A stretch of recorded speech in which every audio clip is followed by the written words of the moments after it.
Yo soy Josué Guillermo y hoy te voy a explicar lo que es el teorema de Norton. Este tipo de teorema se aplica a cualquier circuito eléctrico y electrónico, en donde te dice que puedes simplificar lo que es la solución de un sistema transformándolo en dos redes, donde dejarás la red B intacta y la red A es la que vas a obtener un circuito proporcional llamado circuito Norton, que después conectarás a la red B. Esto quiere decir que la red A se desconectará de la red B para obtener lo que es un circuito equivalente, que se obtiene a través de lo que es el teorema de Norton, donde te dice que obtienes una corriente Norton en paralelo a una resistencia Norton, y en las terminales donde estás desconectando lo que es la red A, pones una corriente de salida en paralelo a lo que es los dos puntos de desconexión de la red. Ahí estamos viendo las nomenclaturas de lo que es IN, RN y ISC, que es la corriente en paralelo, que ISC va a ser igual a la corriente de Norton. Y ahí vemos que la corriente de Norton es igual al voltaje de Thevenin entre la resistencia de Norton, o que a su vez también la resistencia de Norton es igual a la resistencia de Thevenin. Ahí estamos teniendo un ejemplo donde vamos a aplicar lo que es el concepto o el teorema de Norton. Como ahí lo estamos viendo, tenemos una fuente de voltaje independiente de 4 volts, una resistencia de 2 kilo ohm, una fuente de corriente independiente de 2 miliamperes, una resistencia de 3 kilo ohm, otra resistencia de 1 kilo ohm. Ahí nos dice que determinemos el circuito equivalente de Norton y el voltaje en la resistencia de 1 kilo ohm. Para eso ya identificamos lo que es, conforme a lo que nos están pidiendo, nuestra red A y nuestra red B. Vamos a desconectar lo que es la red A de la red B para trabajarla y simplificar lo que es un circuito equivalente llamado Norton, y después conectamos a la red B. Entonces, reacomodando nuestro circuito, lo que es la red A, ahí ponemos lo que es un puente o una corriente entre las dos terminales llamada ISC, y vamos a aplicar ahí lo que es el análisis de mallas, donde estamos identificando que de alguna forma hay una supermalla. Primeramente decido ahí calcular lo que es mi resistencia Thevenin, suspendiendo las fuentes independientes y dejando intactas las dependientes, cosa que no hay dependientes. Ponemos en corto las de voltaje y en circuito abierto las de corriente, y nos damos cuenta que nuestra resistencia Thevenin es un equivalente de dos resistencias en serie, por lo tanto es una suma de 2 más 3 que nos da 5 kilo ohm.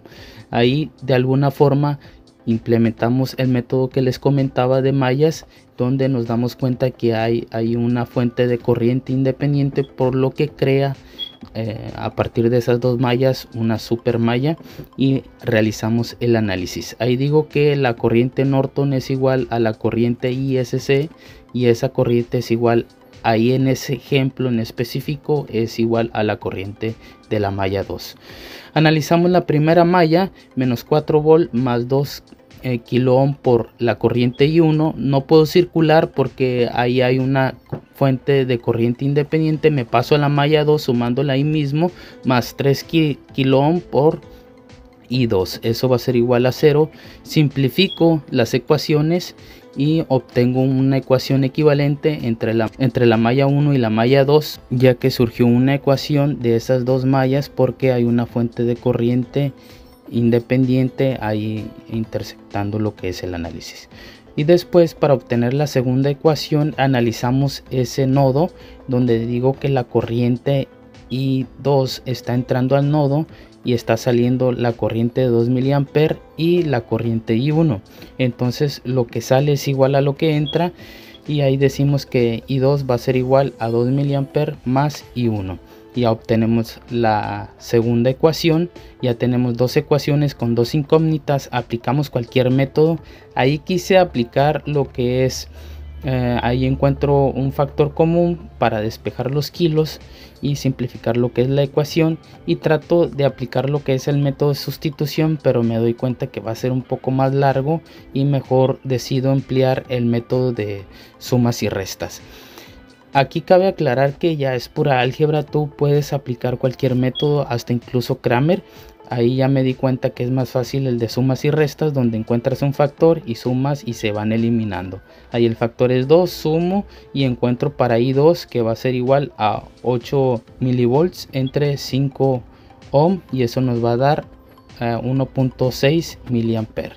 Teniendo I2, ahora aplicamos también sumas y restas para poder encontrar I1. Eliminamos ahí de alguna forma I2 y nos va a dar un resultado para I1, que ahí tenemos que despejarlo, y de alguna forma tenemos menos 2 milis entre 5, y eso nos va a dar un equivalente a 0.4 miliamperes. Ahí ya tenemos la corriente de I2 e I1. Recordemos que I2 es la corriente Norton o la ISC, que nos va a estar de alguna forma simplificando el circuito de la red A un equivalente a Norton, y de alguna forma ponemos el modelo. Norton nos dice que es una fuente de corriente independiente en paralelo a una resistencia. Ponemos los 1.6, que es de la corriente 2, que es ISC, es la corriente Norton, y ahí la resistencia Norton, y de alguna forma conectamos nuestra red B. Ahí ya están conectadas y nos pide el problema que encontremos tanto el voltaje como la corriente en la resistencia de 1 kilo ohm. Ahí voy a aplicar el divisor de corriente, donde es la corriente total por la resistencia que no me interesa entre la suma de las dos resistencias, y nos da una corriente en la resistencia de 1 kilo ohm de 8 entre 6, que eso va a ser igual a 1.33 miliamperes. Y para encontrar el voltaje solo multiplicamos esa corriente por esa resistencia y nos va a dar el resultado 1.33 volts. Hasta aquí voy a dejar el video de hoy y no olviden suscribirse. Hasta la próxima. Saludos.